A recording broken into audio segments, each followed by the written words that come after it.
Hola, hola. Muy buenos días a todos. Comenzamos con esta próxima mesa que tiene como título Cultura y representación, miradas trans para transformar el mundo.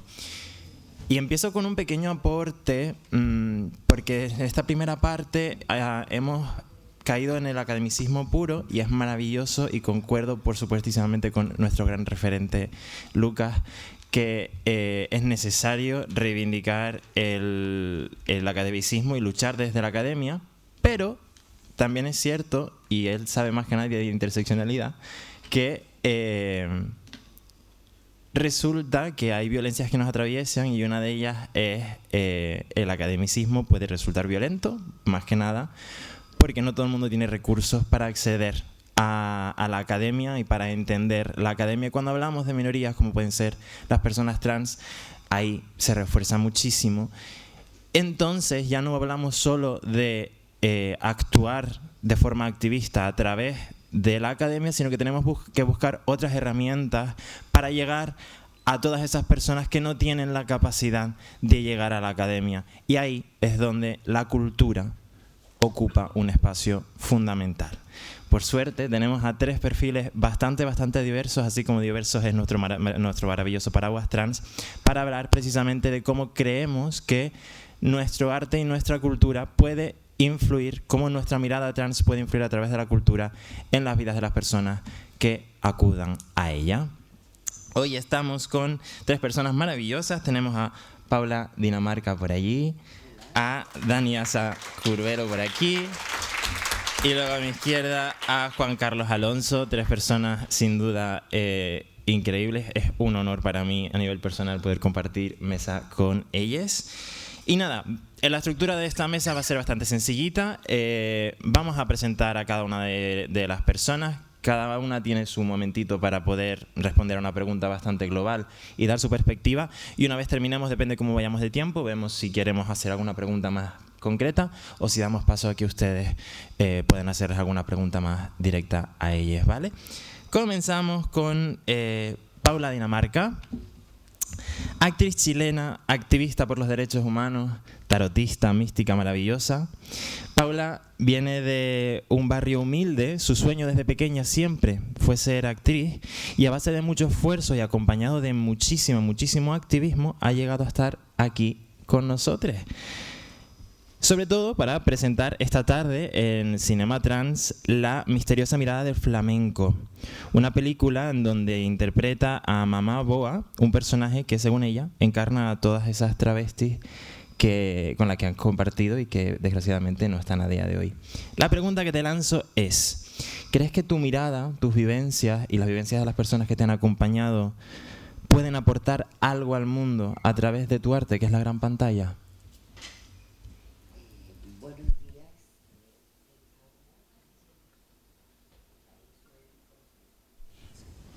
Porque como decimos en Chile, no sé cómo se le dirá aquí, pero para estas cosas soy bastante guasa. O sea, como que soy bastante provincial, soy bastante torpe.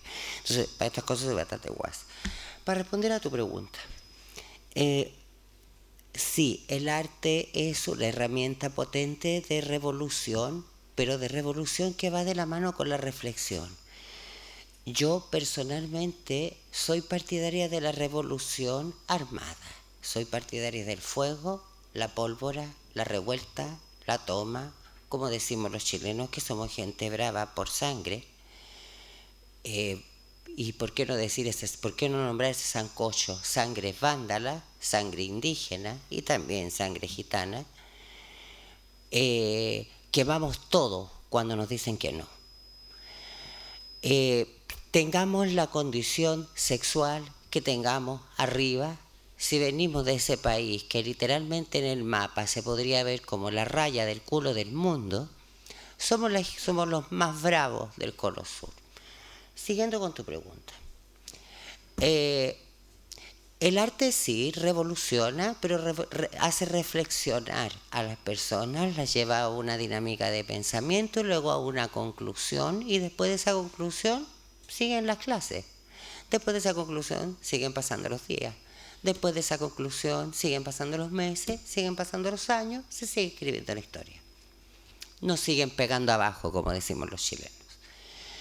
Entonces, cuando estamos también en un mundo en donde el capitalismo con sus tentáculos y su ideología recalcitrante logró embalsamar, valga la redundancia, al mundo con este discurso de odio patologizante, un poco sí, que violento y que entrega esta violencia por los 4 puntos cardinales.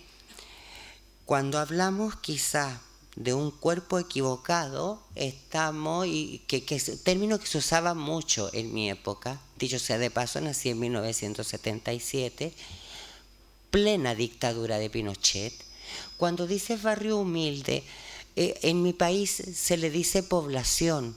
¿Cómo se le diría a un barrio humilde aquí en España? Una barriada ya. Y que también, para que no nos hagamos como una idea, yo no nací como en una choza, ni tampoco como en una casita de cartón y hojalata. No es un comienzo de tanta pobreza, porque también con el paso de la historia tendemos a romantizar también la misma.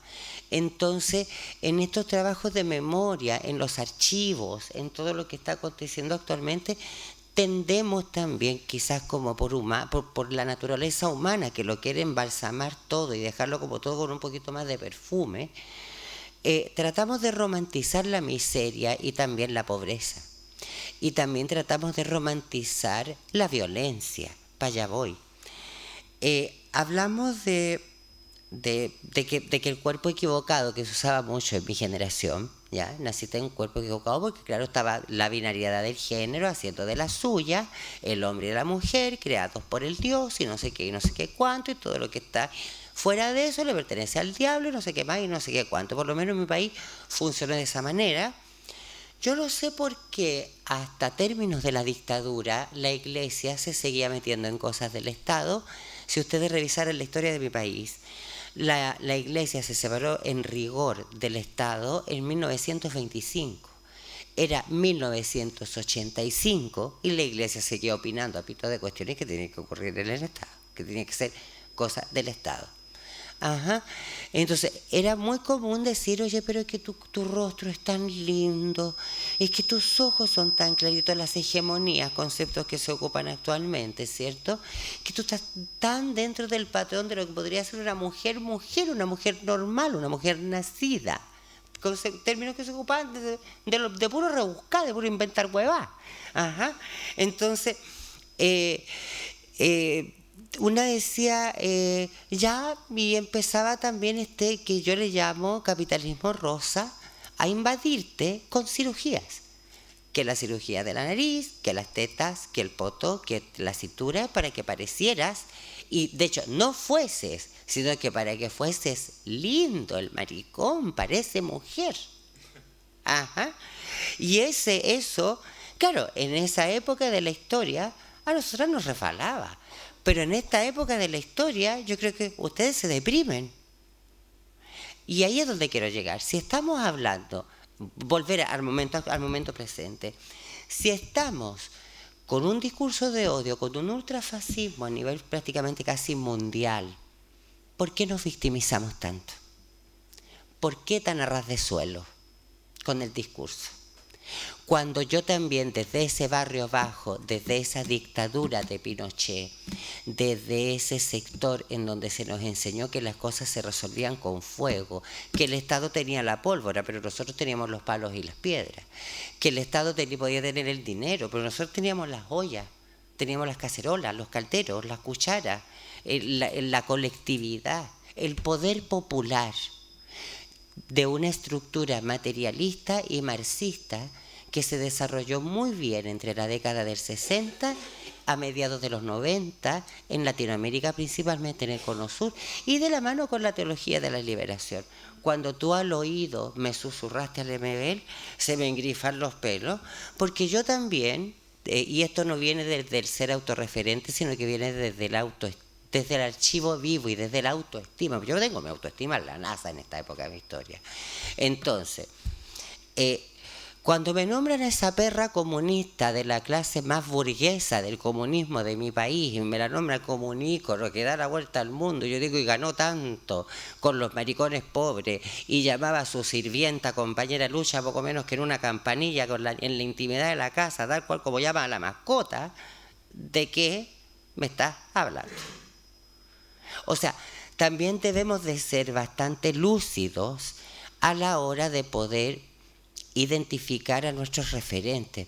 Yo no soy referente de nadie ni de nada porque es una responsabilidad muy grande. Cuando te hablo de... para volver al tema de la película y del arte, porque yo me baso los 6 pueblos en un 2x6, ya se notó. Entonces, cuando hablamos también de patologización, cuando hablamos de violencia, cuando hablamos de que todo está ahora como por una sigla, y yo les menciono desde una pincelada este capitalismo rosa, solo para reflexionar.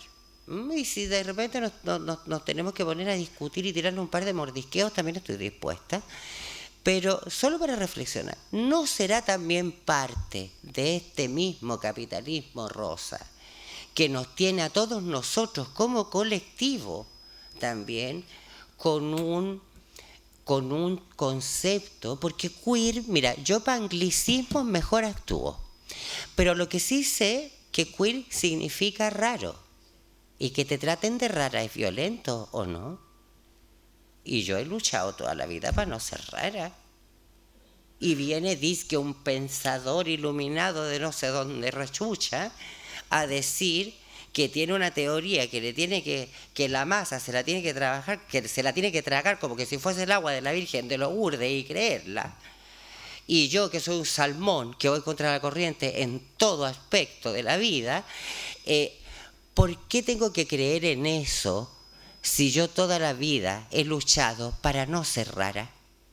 Y he sido revolución viviente para evitar que me cosifiquen como una rareza.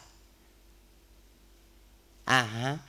Si la madre boa, que ustedes conocerán en un par de horas más, encarna a todas esas compañeras que están en la dimensión de la verdad, que fueron muertas, fueron las primeras muertas de SIDA, las primeras asesinadas por transfobia, ya todo eso, lloremos y oremos, diría un sacerdote católico, ¿cierto? Ya, pero yo no les voy a decir eso. Yo les voy a decir, cuando nosotros lloramos a un muerto o a una persona que ya no está, o lo conmemoramos, o le levantamos el busto o el monumento y lo nombramos para que no se olvide, quizás no lo estamos haciendo porque nos haga falta. Quizás lo estamos haciendo desde el ego, desde un ego del cual no pudimos contener, desde un ego de lo que no le pudimos decir, de cómo no le pudimos apañar. ¿Me comprenden el concepto de apañar, cierto? Como que te apaño, te apoyo. Ajá.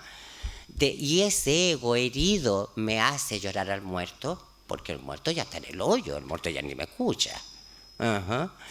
Ahora, Franco, Pinochet, la juventud, que venía notando mientras escuchaba, que la juventud, me ha llamado mucho la atención que aquí en España muchos jóvenes están diciendo, sí, pero es que lo que hizo Franco estuvo bien.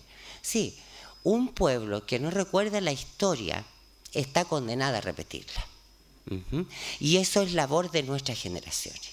Eso es labor de nosotros, de las personas de 48 años, 50 años, tiene 77, estoy cerca de los 50. Ajá.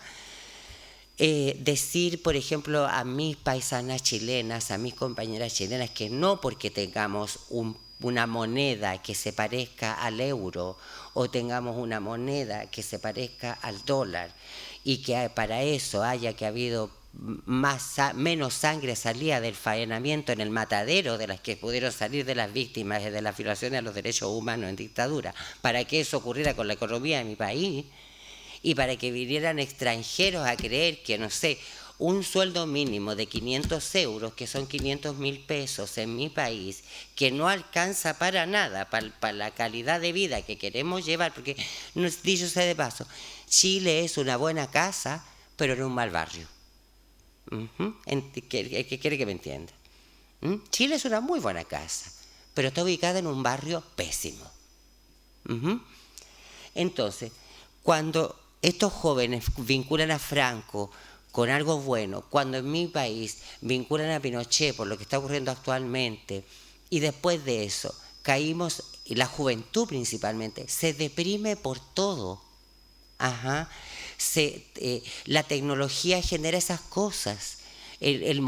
También tenemos que los que son psicólogos, los que son eruditos, porque aquí solamente yo vengo como una humilde servidora que ha hecho un trabajo político desde que se envolvió las bolas con un calzón de encaje a los 20 años y se dijo a sí misma, si soy capaz de hacer esto con mi vida, porque antes fui militante y antes fui otras cosas. Ajá. Entonces yo me dije a mí misma, esto parece que fue ayer, yo dije, si estoy siendo capaz de hacer esto con mi vida, estoy siendo capaz de salir a la calle y que alguien me mate, weón. Que se le ocurre y me mate. Entonces, ¿para qué andamos llamando a la muerte? Si la muerte es caprichosa y llega como un ladrón, ¿para qué le andamos llamando con la campana de que nos van a matar con el solo hecho? Sale a la calle con tus colores a celebrar la vida. Nadie te va a matar, weón. Ajá. Sale a reírte, a comerte al mundo. Sonríele al que te agrede. El cuchillo de tu enemigo lo afilas tú. O sea, que porque me cambiaron la E por la O me quedé distópica. He escuchado términos como eso. Es que, de hecho, en Chile, yo he estado aquí, vengo de ayer. Yo estoy hablando de la realidad de mi país. ¿Ah? Es que me trató como hombre, yo soy una trans. Y es un cuerpo no binario. Entonces, ¿cómo le vaya a pedir a una persona clásica, heterosexual, y que con suerte sabe a lo mejor escribir su nombre, que te entienda? Mejor entiéndelo tú, pues, bueno. Y perdónalo tú. Y ahora tenéis 500 problemas menos. Ajá. Entonces, porque me llama mucho la atención que esta juventud actual, que nos mira a nosotras como para arriba, porque las golpearon, porque estuvieron presas, porque pasaron hambre, porque no tuvieron ningún privilegio. Ustedes están llenas de ejercicios de derechos. Los privilegios no existen, la igualdad tampoco. Dicho sea de paso. Miremos esto. No somos iguales, ni desde aquí. Esta cuestión de la igualdad. Entonces, de romanticismo está hecho el arte, pero no la política. Cuando hablamos de revolución, sí, la academia tiene que hacer bastante, pero más de cosas se tienen que hacer en la calle. Barricadas, tienen que saber pelear, tienen que saber manejar armas, sean de fuego o sean blancas. Tienen que hacer lo que hicieron nuestras generaciones, porque una historia mal contada está condenada a ser repetida o a que se vuelva a hacer de mala manera. Y con esta caída del fascismo actualmente, esta generación joven actual, con lo delicadita que va derecho a una repetición de historia. Y no quiero nombrar la palabra porque no me gusta, yo celebro la vida. No quiero nombrar lo contrario a la vida. Yo adoro vivir. Pero si siguen así, porque a nosotros ya nos pasó de todo, a mí ya me pasó de todo. A mí lo único que me falta es casarme, nada más. Porque tengo puesto hasta los santos óleos encima. Porque a mí ya me pasó de todo. Pero a ustedes, yo me refiero a ustedes. Si siguen con esto, y dicho sea de paso, si siguen con este discurso o con esta dinámica de pensamiento que es, sí, victimizante, que las convierte en unas pobrecitas que están patologizadas y que no sé qué, que no sé cuánto. Muchacha, con el primer mordisco te van a comer. Que con el primer mordisco te van a comer y no hubo ni batalla, no les dio puntaje ni para una guerra. Y no quedaron en la historia. ¿Y a qué vinimos al mundo? A quedar en la historia. Yo me convertí en actriz de puro terca. Porque vengo de un lugar que no fue miserable, pero fue pobre. Una clase a la cual se llama proletaria, en donde teníamos que solamente trabajar para ver qué comemos al otro día.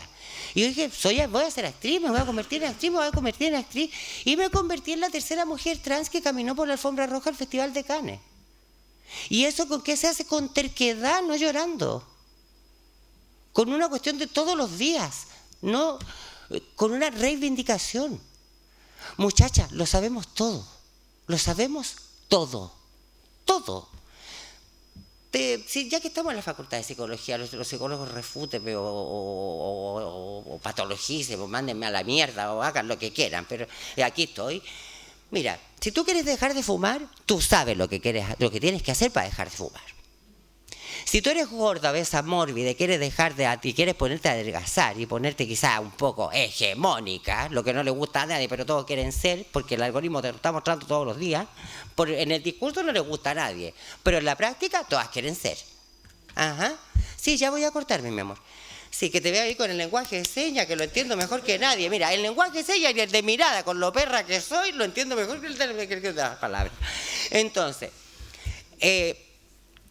si estamos en eso, porque en el discurso nos muestran una cosa, en la práctica no, queremos ser otra. Dicho sea de paso, yo quiero nomás venir para acá y decir, porque en la noche será mi momento, venir para acá y decir que yo prefiero 1000 veces a un responsable que quiera reivindicarse que a una víctima.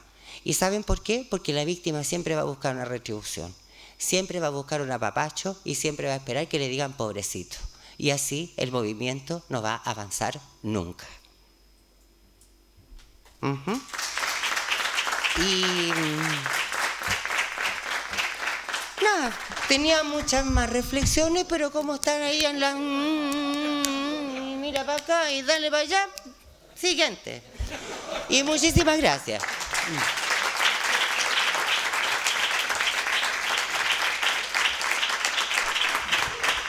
Ok, continuamos aquí a mi derecha con Daniasa Curbelo, artista interdisciplinar, activista, escritora, investigadora. Daniasa es graduada en Bellas Artes y máster en Estudios de Género y Políticas de Igualdad por esta universidad, por la Universidad de La Laguna. Y ella ha hecho de todo lo que te puedes imaginar, pues de hecho ha hecho de todo un poco. Ha hecho documentales, ha hecho cortometrajes, publicaciones, exposiciones y lo que se te pase por la cabeza, Dani, lo ha hecho. ¿Cómo crees que tu trabajo interdisciplinar puede impactar en las personas que lo ven? ¿Y de dónde nace tu inquietud de abordar los temas que abordas con tu arte desde tantas aristas distintas? Ok, muchas gracias en primer lugar por la invitación. Voy a tratar de ser breve para procurar ser respetuosa con todas las personas que estamos en la mesa y que todas podamos intervenir.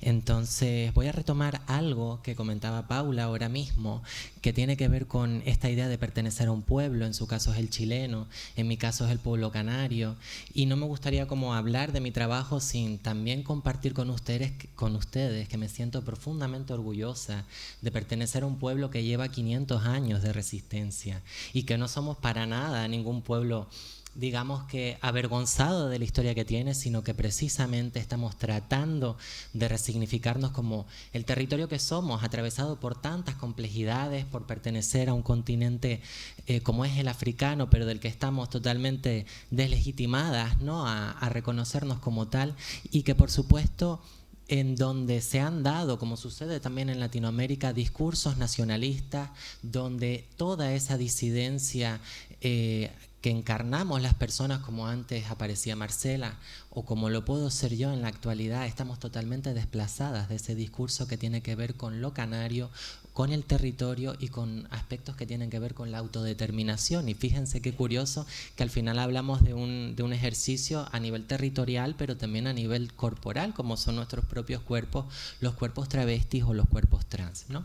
Entonces yo les recomiendo mucho leer un texto que publicó hace unos años Roberta Marrero, que en paz descanse, sobre la obra de César Moro en TEA, donde ella habla de su experiencia como mujer canaria que tiene que irse de las islas como tantas más tuvieron que hacerlo, como la propia Carla Antonelli o Silvia Reyes, mujeres exiliadas de su territorio porque en primer lugar no encontraban como las amabilidades necesarias y fundamentales para vivir en este archipiélago, en este país chiquito en el que estamos, sino porque el propio discurso que hablaba sobre el territorio, la insularidad y la identidad canaria ni siquiera consideraba la realidad de estas personas, es más, incluso las consideraba como enemigas de la patria y enemigas de la nación, como bien sucedía en textos de los 80 y de los 90, donde algunas figuras políticas de esta corriente hablaban de que Canarias corría el riesgo de convertirse en una nación homosexual. Y esto es, francamente, pues importante tenerlo en cuenta porque podemos encontrar paralelismos con esos otros discursos nacionalistas, patrióticos que se daban también en contextos atravesados por el colonialismo en Latinoamérica o en otros contextos de nuestro continente africano. Entonces yo creo que por eso todas las travestis, todas las maricas, todas las disidencias canarias que estamos en este territorio, hablando desde aquí, enunciándonos desde aquí, tenemos un gran valor porque nunca en estos 500 años de historia, desde que el territorio pasa a otra condición política, nunca hemos tenido la oportunidad de enunciarnos con nuestra propia voz. Y es el momento de hacerlo. Así que...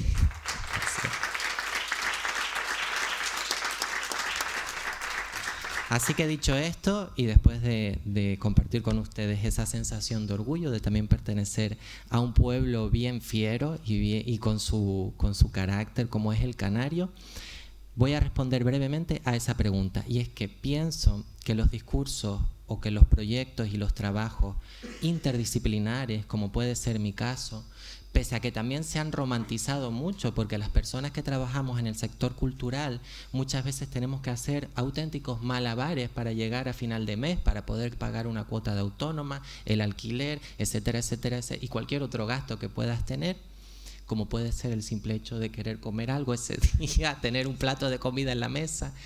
Como digo, se ha romantizado mucho esa condición multidisciplinar, pero también pienso que nos permite precisamente poner en crisis ese discurso académico con el que iniciabas esta conversación, que ponen en estancos aislados el conocimiento y la capacidad de producir y de crear de cada una de nosotras. ¿Por qué? Porque, por ejemplo, en la propia academia, como en la que estamos, ¿no?, en esta universidad, como todas, o prácticamente todas, entienden el conocimiento en esos estancos no aislados. Y pienso que las personas que tenemos un perfil multidisciplinar, aunque mucha gente piensa que picamos de muchas cosas y después, como es este dicho, ¿no?, que dice quien mucho quiere agarrar, ¿no?, o poco aprieta, poco abarca. Pero yo pienso que tenemos como esa oportunidad de poner en crisis ese discurso que nos dice que si tú estudiaste esto, solo haz esto, ¿no?, y solo ciñete a esto, cuando en realidad se trata de poner en diferentes escenarios herramientas que tú conoces, herramientas que tienen que ver con construir conocimientos, en definitiva, ya sea desde un lenguaje audiovisual, desde un lenguaje más académico, más teórico, más artístico, científico. Cualquiera de los casos, todos esos son conocimientos y desde mi punto de vista están en el mismo lugar de importancia, aunque por supuesto a nivel académico sigan siendo los saberes científicos, luego los lingüísticos, luego no, hay como una suerte de jerarquía. Entonces pienso que los trabajos, cuanto más multidisciplinares son, como el de muchas personas que conozco de aquí y que tienen también ese perfil, más capacidad de transformación social pueden tener, porque de algún modo ese perfil te permite llegar a diferentes públicos, a diferentes lugares, a diferentes escenarios. Y ya para terminar, lo único que me gustaría como acabar la reflexión es que procuremos siempre que el lenguaje con el que nos comunicamos con el resto sea efectivamente lo más accesible posible para todo el mundo, porque de eso yo me di cuenta hace años cuando empezaba como a publicar alguna cosita, que mi madre, que ella es, ha sido aparcera toda la vida, trabajó en las tomateras, luego a día de hoy limpiadora doméstica. Ella me felicitaba por lo que yo publicaba porque, bueno, como madre se sentía orgullosa, pero muchas veces me preguntaba, me decía, mi amor, ¿y qué quisiste decir tú aquí? Porque mami no entiende lo que tú escribiste. Y eso a mí me hizo un clic y me dijo, coño, si yo no estoy escribiendo y no estoy haciendo cosas para que mi propia gente, para que mi madre, mi familia, la gente que me crió lo entienda y lo comprenda, ¿para quién carajos estoy haciendo nada? Entonces, creo que no perdamos de vista, como tú muy bien indicabas al comienzo, que nuestra sociedad es mucho más que estas 4 aulas que hay aquí en este edificio y que es nuestra obligación también llegar y tratar de tener conversaciones con todos ellos y ellas y ellas.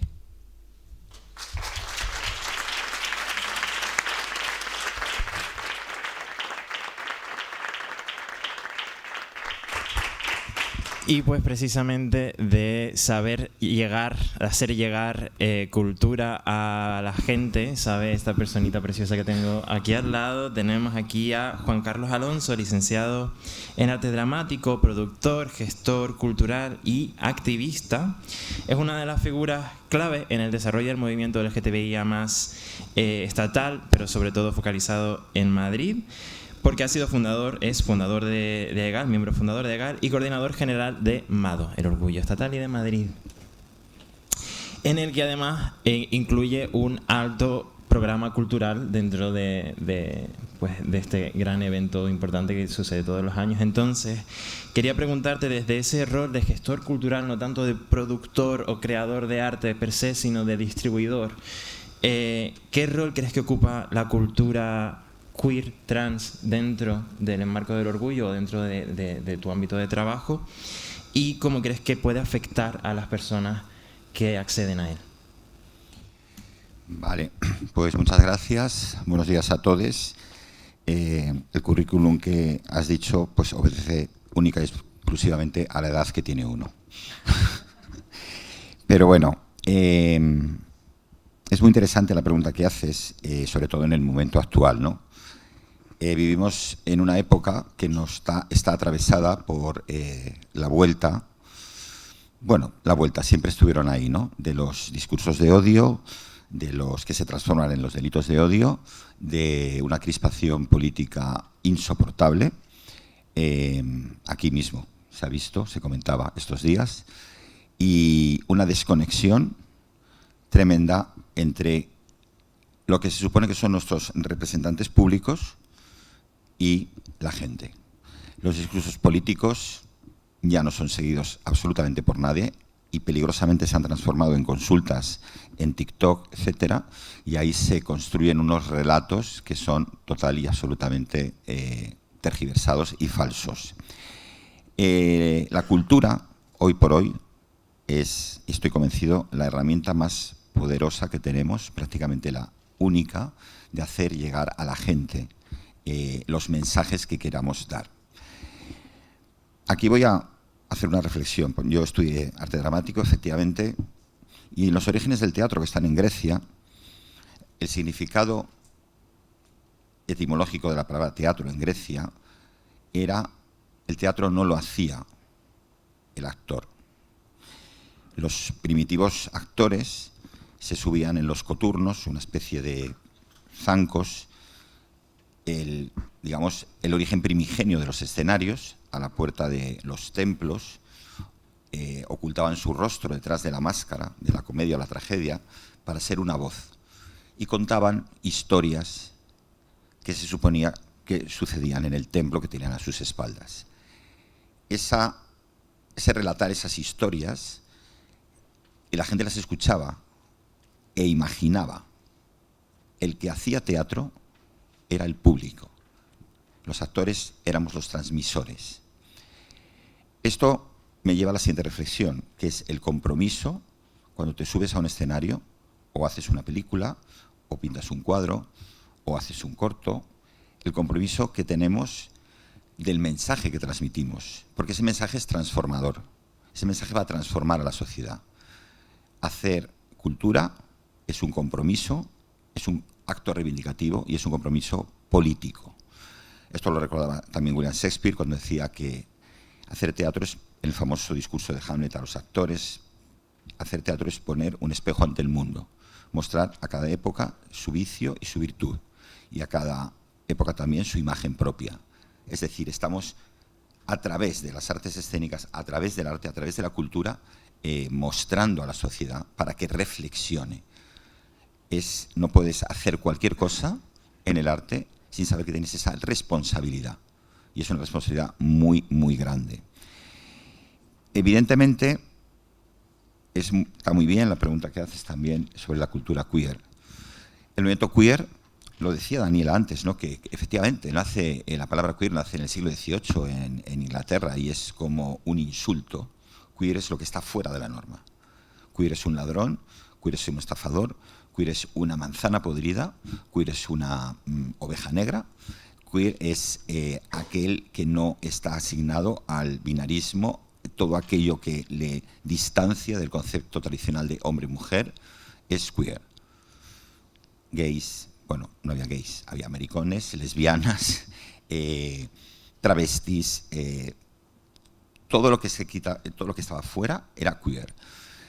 Y es en los años 80, cuando la pandemia del SIDA nos está matando, nos está aniquilando en las calles, cuando surge un movimiento, se retoma esa palabra y se transforma en un movimiento de acción social y de reivindicación cultural. Movimientos como ACT UP en Nueva York es una herramienta poderosa para hacer concienciar a la sociedad que esos apestados que entraban por la puerta de atrás en los hospitales donde nadie les atendía, donde morían en la calle, se hacen acciones de intervención cultural en la calle para concienciar a la gente, para conseguir, en aquella época, que la administración de Ronald Reagan empiece a tomar medidas para algo que estaba aniquilando a la población. Ese resurgir del movimiento queer también está en contra de la concepción tradicional que se había empezado. Es cierto que en el año 69 las revueltas de Stonewall hacen que, bueno, hay un movimiento homosexual emergente, pero la cultura queer está incluso en contra o se enfrenta a esa concepción tradicional del movimiento homosexual, porque el movimiento homosexual se considera que está incluso metido dentro de la norma, dentro de una cosa más normativa, ¿no? Y bueno, pues para retomar la pregunta, efectivamente, esa cultura queer, hoy por hoy, es imprescindible. Yo considero la cultura queer como un movimiento muy amplio, muy transversal, y para nosotros es imprescindible en Mado. Empezamos a trabajar en ello hace 20 años, cumplimos 20 años con el festival, y es un festival multidisciplinar donde se ven y escuchan muchas voces, muchas experiencias que tienen un hilo común, y ese hilo común es mostrar las realidades, las diferentes realidades, mostrar muchas veces los márgenes para que la sociedad entendamos que no hay nadie en los márgenes, que todo eso, todas esas minorías, esas disidencias forman parte de la sociedad. Lo decía nuestro querido Pedro Cerolo, que es una sociedad sino la suma de todas y cada una de sus minorías. Si no somos capaces de aglutinar esas minorías, no estamos evidentemente siendo una sociedad 100% decente. ¿Y cómo influye en el público? Pues bueno, creo que lo he contestado. O sea, nuestra intención es que la gente tome conciencia, no solo participe, no solo vaya. Si tú vas a ver una exposición y no te llevas nada a casa, no te ha movido, no te ha transformado de alguna manera, curioso, ¿no? La palabra transformar en este ámbito, ¿no? De cinema transformarnos todos, tenemos todos y todas que transformarnos y entender y tener una visión más amplia del mundo, y creo que hoy por hoy eso simplemente es gracias a la cultura. Y simplemente quería hacer un apunte para terminar, también un poco con lo que decías, Daniela, sobre la gente que no está, ¿no? Y la memoria. Se dice que una persona fallece 2 veces. Cuando muere, cuando fallece físicamente, y el fallecimiento definitivo es la última vez que alguien pronuncia tu nombre. Cuando trabajamos por la memoria es para que a toda esa gente se siga nombrando siempre, porque para que no desaparezcan, para que su lucha, para que sus acciones, para que sus intervenciones culturales y de todo sigan estando presentes. Y la cultura contribuye mucho a ello, porque deja huella. Y la huella que deja es la construcción de la memoria del futuro.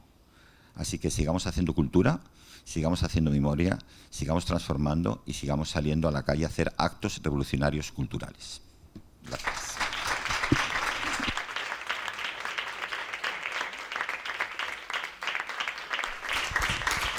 Muchísimas gracias. Bueno, ahora damos paso, en caso de que tengan alguna preguntilla, si alguien del público tiene alguna preguntita, solo tiene que levantar la mano y se acercan. Hola, es un lujo oírlos a los tres, Paula, Daniasa y Juan Carlos. Me he quedado con lo que me dijo Daniasa, de lo de que tu madre no entendía al principio lo que escribías, o tu abuela. Y me parece una reflexión muy importante, porque el otro día incluso en una cena hablando con Juan Carlos y Daniel y Manu y todos ellos, decíamos que cómo podíamos llegar más a la gente. Vamos a institutos, que llegamos a adolescentes, pero cuando hacemos alguna actividad hay veces que siempre vamos los mismos, o sea, los que somos pro movimiento. Entonces es muy importante, no sé de qué manera, no sé si alguien me puede responder a esta pregunta, cómo llegamos más allá, porque hay que llegar, en este momento yo creo que el activismo tiene que llegar a la ciudadanía, la cultura tiene que llegar a la ciudadanía.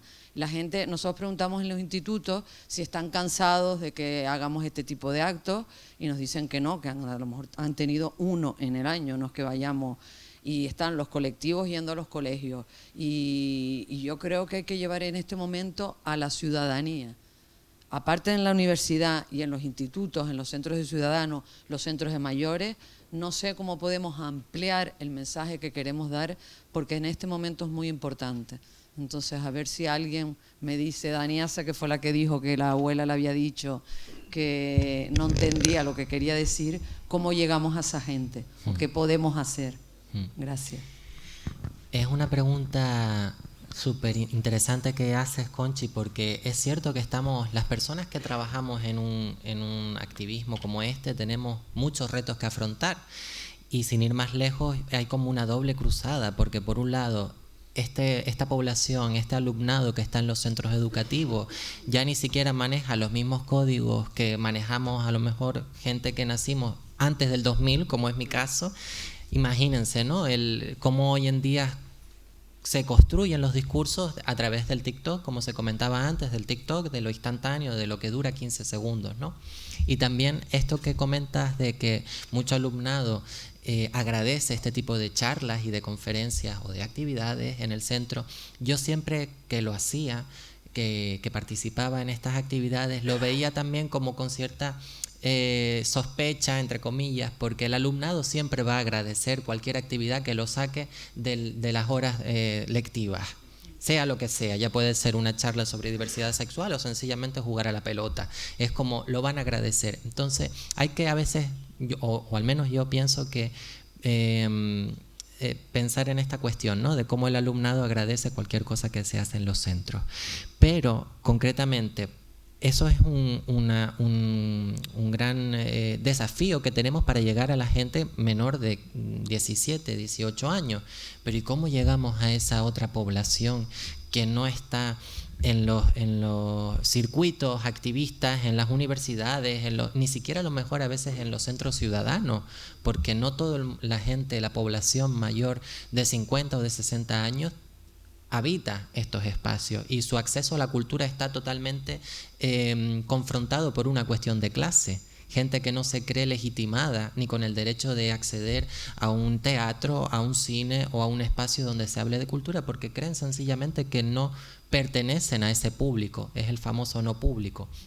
Entonces, yo creo que todas, y yo la primera, tenemos como que hacer ese ejercicio de quitarnos de encima ese ego que se nos insufla desde las academias y desde las instituciones, porque tampoco veo como lo más acertado, como alguna vez lo he podido presenciar, como ir a zonas rurales con esa actitud como de vamos a enseñarles lo que es y lo que hay, ¿no? Todo lo contrario, vamos a escucharles, vamos a aprender también de sus experiencias y vamos a tratar de incorporar sus necesidades, sus visiones, sus formas de entenderse a sí mismas y al mundo en todo lo que es este discurso, porque si no, lo que cometemos es un acto totalmente terrible, ¿no? Como de ir a gente mayor o a zonas rurales o zonas periféricas de las capitales con esa actitud a veces como de querer enseñarles, cuando a lo mejor incluso ya saben más que una, porque en los pueblos también la gente no es boba, no somos bobas, entonces creo que va por ahí, ¿no? Como de escuchar. Creo que el primer paso es escuchar. Y ahora mismo nos toca hacerlo. No sé si alguien tiene alguna otra herramienta más concreta. Por ahí Pepe levanta la mano. Y también habría que, en primer lugar, que el profesorado crea que efectivamente la educación afectivo-sexual funciona. Eso es un primer lugar, porque en muchas ocasiones nos encontramos con un profesorado que no cree en la educación afectivo-sexual y que debe ser transversal, no puntual. Eso en primer lugar, y en segundo lugar, las autoridades gubernamentales, por lo menos del gobierno de Canarias, que ha entregado a los centros a agentes de igualdad dentro del profesorado sin prepararlos. Entonces, claro, si el profesorado no los prepara, si no confías en que la educación sexoafectiva tiene que ser transversal en todas las asignaturas, incluyendo matemáticas, tiene que estar, pues evidentemente se convierte en eso, en una cosa puntual. Yo creo que por ahí también hay una gran parte de culpa. ¿Alguien tiene alguna otra pregunta? Yo quería reforzar lo que decía Daniasa, que efectivamente es escuchar. Vivimos en un momento en el que quizá hay una brecha generacional tremenda y es fundamental, es básico, incluso cambiar el enfoque. Vamos con un programa de educación afectivo-sexual y quizá lo que hay que hacer es sentarse, escuchar cuál es la realidad que viven y a partir de ahí construir los programas que necesitemos.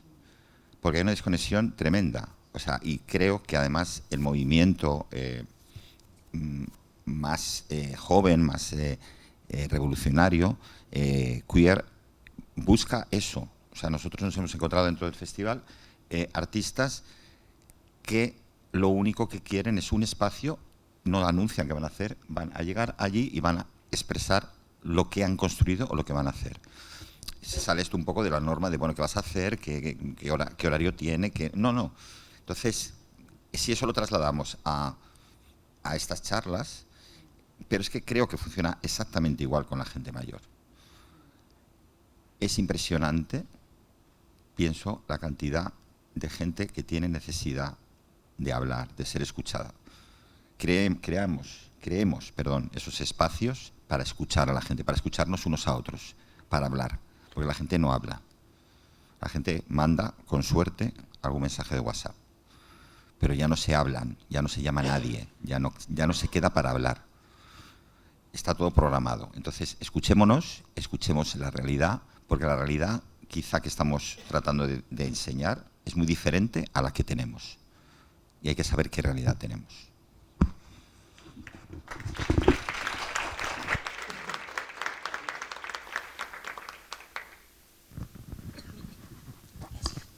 Hola, gracias. Yo quería preguntarle a Paula principalmente el por qué, bueno, a Paula o a cualquiera de ustedes que estén en la mesa, el por qué, cuando estaba hablando antes de esa romantización de la violencia, terminamos de romantizar esa violencia que sufrimos o eso, el por qué creen que lo terminamos romantizando, o sea, ¿por qué? Básicamente. Lo terminamos romantizando tiene que ver como con una secuencia, no sé si lo ha reflexionado de esa manera. Ejemplo, se habla del asesinato mira, yo para pronunciar anglicismos mejor soy actuando. Entonces, este asesinato de Estados Unidos, el emblemático, el de Macha Johnson y la chica latinoamericana, ¿ya? Que creo que todavía está impune. Ya, y todavía está impune.